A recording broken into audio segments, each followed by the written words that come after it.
সূরা আল জুমআ। রহমান রহিম আল্লাহ তাআলার নামে। আসমান সমূহ ও জমিনে যা কিছু আছে তা সবই আল্লাহ তাআলার মাহাত্ম্য ঘোষণা করছে।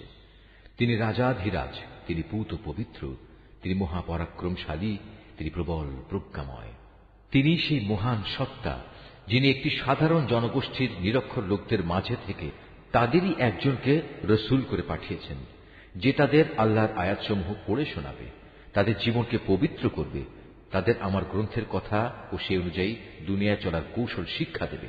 অথচ এই লোকগুলোই রসূল আসার আগে পর্যন্ত এক সুস্পষ্ট গুমরাহিতে নিমজ্জিত ছিল।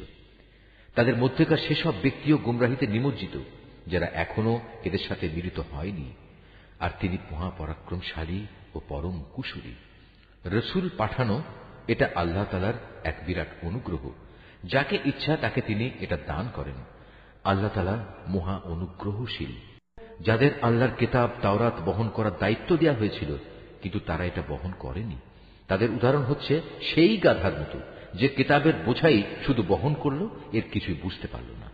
তার চাইতেও নিকৃষ্ট উদাহরণ সে জাতির যারা আল্লাহর আয়াতকে অস্বীকার করল। আল্লাহ তাআলা এ ধরনের জালেম জাতিকে হেদায়েত করেন না। হে রাসূল, তুমি বলো, হে ইহুদিরা, যদি তোমরা মনে করে থাকো অন্য সব লোক বাদে কেবল তোমরাই হচ্ছ আল্লাহর বন্ধু, তাহলে আল্লাহর পুরস্কার পাওয়ার জন্য তোমরা মৃত্যু কামনা করো যদি তোমরা সত্যবাদী হও। কিন্তু সারা জীবন এরা নিজেদের হাত দিয়ে যা করেছে তার পরিণাম চিন্তা করে এরা কখনো মৃত্যু কামনা করবে না। আল্লাহ তাআলা এই জালেমদের কার্যকলাপ সম্পর্কে সম্মুখ অবগত। হে নবী, তুমি এদের বলো যে মৃত্যুর কাছ থেকে তোমরা আজ পালিয়ে বেড়াচ্ছ, একদিন কিন্তু তোমাদের সে মৃত্যুর সামনাসামনি হতেই হবে। তারপর তোমাদের সে মহান আল্লাহর দরবারে হাজির করা হবে, যিনি মানুষের দেখা অদেখা যাবতীয় কিছু সম্পর্কেই জ্ঞান রাখেন।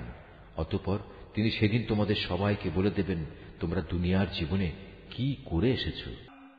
হে ঈমানদার ব্যক্তিরা, জুমার দিনে যখন তোমাদের নামাজের জন্য ডাক দেয়া হবে, তখন তোমরা নামাজের মাধ্যমে আল্লাহ স্মরণের দিকে দ্রুত গতিতে এগিয়ে যাও এবং সে সময়ের জন্য কেনাবেচা ছেড়ে দাও। এটাই তোমাদের জন্য উত্তম, যদি তোমরা তা উপলব্ধি করো।